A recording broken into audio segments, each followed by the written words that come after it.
E aí, pessoal, tudo bom? Aqui é o professor Sardar, né? A gente traz aqui então mais um aprofundamento curto, né, que a gente tem aqui de cada aula. Então, hoje, para a aula 9 da Biologia Ágil, a gente traz aqui as características da endossimbiose. Como trabalha-se com organelas, aí temos aí mitocôndrio e cloroplasto, é sempre bom a gente dar uma revitalizada nesse assunto, certo? Bom, então, antes de tudo, para a gente entender a teoria da endossimbiose, uma coisa que a gente tem que entender o conceito muito bem aqui, é dos procariontes, né? Porque a teoria da endossimbiose ela se baseia em um procarionte dando origem a uma organela. Então tem que lembrar o que é um procarionte direito. Os procariontes são seres que têm as menores células entre os seres vivos, né? São células diminutas com características bem claras, né? Apresenta a membrana, que é universal, isso ninguém se discute. Né? Além disso, eles apresentam aqui também uma parede celular, que não é obrigatória, existem aqui procariontes que não apresentam, mas é algo bastante marcante. Né? Temos então aqui a parte interna, que é a mais importante. Primeira coisa que a gente tem é o DNA chamado de nucleóide, também chamado de cromossomo bacteriano, tá? Mas a parte mais importante para se decifrar desse termo ali, dessa estrutura, é que ele é um DNA circular. Isso é primordial. Então eles apresentam um DNA circular, certo? Isso é destaque porque a gente vai falar isso daqui a pouco. Tá? Além disso, apresentam ribossomos. O ribossomo que esses seres apresentam não é qualquer tipo de ribossomos. São os ribossomos 70S, os ribossomos que apresentam subunidades um pouco menores. Os ribossomos são extremamente importantes nas procariontes porque ajudam eles a definirem dois domínios diferentes, né? O domínio bactéria e o domínio arquea. Um dos motivos da diferenciação é o tipo de RNA ribossômico que eles apresentam. Tá? Então, só para a gente destacar isso. Perfeito. E quando a gente vai, então, aqui para a mitocôndria, a gente vê algumas características bem interessantes de se discutir. Tá? A primeira coisa que a gente vê na mitocôndria, então, ela tem um sistema de duas membranas, certo? Esse sistema de duas membranas tem uma explicação muito boa, mas que a gente vai trabalhar isso depois na teoria como um todo. Tá? Perfeito. Mas algumas características são interessantes. Primeira é a presença do DNA circular. Nós, eucariontes, não temos a princípio DNA circular, com exceção das organelas mitocôndrio e cloroplasto.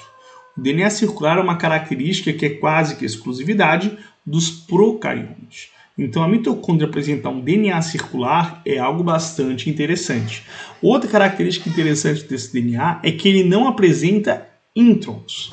Introns são características que vocês vão ver, até vou falar isso na modular dessa quarta-feira também, tá? Essa parte aqui do intron, ela não existe nos procariontes, somente nos seres eucariontes. Então isso é uma coisa interessante da gente destacar. Então isso já mostra uma característica proveniente de seres ancestrais, né? E aí temos o ribossomo também. Os ribossomos são do tipo 70S, a característica também dos seres aqui procariontes. Tá? Então essas características batem muito bem com isso, certo? Além disso, a gente pode pensar também na questão do tamanho. É uma organela diminuta, né? Ela pode ser vista em microscopia, uma fluorescência até microscopia óptica, mas geralmente só eletrônica, tá? Então, automaticamente o tamanho é bem reduzido, certo? A mesma coisa vai acontecer com o cloroplasto. Ele é uma organela um pouco maior, na verdade, tá? Bem fácil de visualizar em microscopia por causa da tonalidade dele, que é colorido, já que tem pigmentos.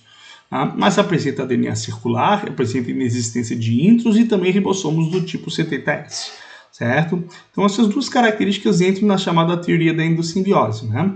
Aqui a gente tem então a teoria que eu acho interessante, essa imagem em si, caiu na prova do Enem também essa imagem. Essa imagem é legal porque ela não mostra só a teoria da endossimbiose, ela mostra uma outra teoria muito bacana junto, que é a teoria da invaginação. Então tu tinha um procarionte ancestral, e esse procarionte ancestral ele começou a sofrer processos invaginativos, estão vendo? Essas invaginações, elas se desprenderam da membrana externa e formaram um invólucro ao longo do material genético, que a gente passou a chamar de núcleo. Junto disso também foram formados vesículas iniciais, na verdade até antes da carioteca, né, que são os retículos endoplasmáticos. Tanto liso quanto rugoso foram formados nessa região. E por fim deram origem também ao complexo de Golgi, que secreta as estruturas ali para o meio. Então, a teoria da invaginação, ela explica o chamado sistema de endomembranas. Um sistema muito interessante aqui de como é que funciona esse mecanismo, certo? Bom, outra coisa interessante que a gente pode destacar aqui é que a partir daqui, aí sim, tivemos o fenômeno da endossimbiose. O que acontece é que seres como essas células mais complexas, que eram eucariontes, primitivos, mas ainda mais complexos que eucariontes, eles acabaram englobando bactérias que seriam bactérias que utilizariam mecanismos de respiração aeróbica. Nesse englobamento, o que acontece? A gente tem o fenômeno de fagocitose, de englobamento, e na fagocitose tu forma uma membrana externa chamada de fagossomo. Essa membrana externa, que é o fagossomo, ela explica o sistema de duas membranas. Essa membrana, então, interna seria o quê? Seria a membrana da célula original, ou seja, da bactéria original. E aqui nós temos, então, o material externo, que é a outra membrana, que seria a membrana do fagossomo. Então, isso explica o sistema de duas membranas dessa organela. E olha só, do cloroplasto também, uma membrana externa e membrana interna, que é chamada de lamela. Então é interessante essa estrutura ali que explica bem esse fenômeno acontecendo, certo? Esse fenômeno de fagocitose que aconteceu aqui durante esse tipo de processo. E teria dado origem, então, às organelas dessa maneira pela teoria da endossimbiose, certo? Agora, esse material genético que hoje a gente encontra no cloroplasto da mitocôndria, obviamente, ele não é o mesmo material genético das bactérias ancestrais. Essas bactérias, que hoje a gente conhece como protobactérias, é um grupo que teria dado origem, então, ali as mitocôndrias e cloroplastos, pelo tipo de RNA ribossômico que elas apresentam e características genéticas específicas também, tá? Mas é interessante a gente destacar essa questão do material genético, que ele não é igual. Ele se modificou, ele sofre mutações, ele sofre quebras, construções ao longo do caminho. Ele também teve uma coisa chamada de transferência, que a gente pode colocar ali interna, de material genético nuclear para material genético mitocondrial e vice-versa, tá? Alguns protozoários, por exemplo, não apresentam mitocôndrias, mas os genes da mitocôndria estão inseridos no seu DNA principal. Então a gente vê a importância desse fenômeno ali, certo? Essa transferência acontece, hoje existe uma certa regulação da célula quanto à mitocôndria, apesar de elas terem uma autoduplicação, uma duplicação autônoma, elas ainda dependem muito ali da estrutura nuclear, certo?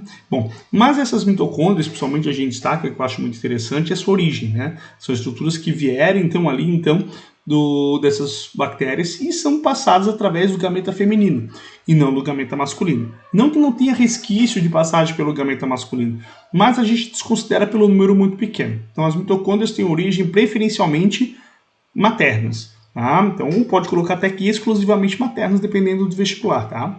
E isso é interessante porque a gente pode usar isso na origem dela na teoria chamada teoria evolutiva humana.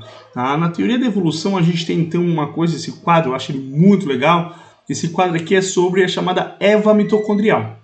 O que acontece? Que para a gente ver então a ancestralidade do humano foi-se utilizado então a mitocôndria para isso, né? E através então das mitocôndrias iniciais, de mitocôndrias em geral, a gente conseguiu chegar das mitocôndrias chamadas de ancestrais, que teriam dado origem à população humana. Tá? Então a gente consegue ver aqui pelo mapa, na tonalidade, aqui ó, os segmentos L são os segmentos mais antigos, estão vendo? E esses segmentos a gente tem origem então no continente africano. E aí a gente consegue ver os outros padrões, como por exemplo o M, depois aqui os amarelos, o N alguma coisa, depois o R, certo? E então é interessante que a gente vê esse padrão aqui de dispersão, e isso explica então ali a origem dos grupos que a gente conhece hoje em dia. Tá? É muito interessante que o mapa de desenvolvimento da teoria evolutiva humana se baseia muito nisso e também se baseia no Adão, não é só na Eva, mas é o Adão do cromossomo Y. Então a mesma coisa a gente pode fazer com o DNA do cromossomo Y, que são genes restritos, né? Os holândricos, aqueles que são comuns somente ao homem. Tá? Então eles podem ser utilizados como critério também dessa maneira de identificação. Perfeito? Só para a gente ver então que tu pode fazer a comparação do DNA mitocondrial com o DNA do cromossomo Y para entender melhor como é que aconteceu a teoria da evolução humana. Perfeito? Então é isso, pessoal. Espero ter dado aqui mais um adendo sobre esses assuntos e a gente se vê aí nas próximas aulas. Beleza? Um abraço para todo mundo.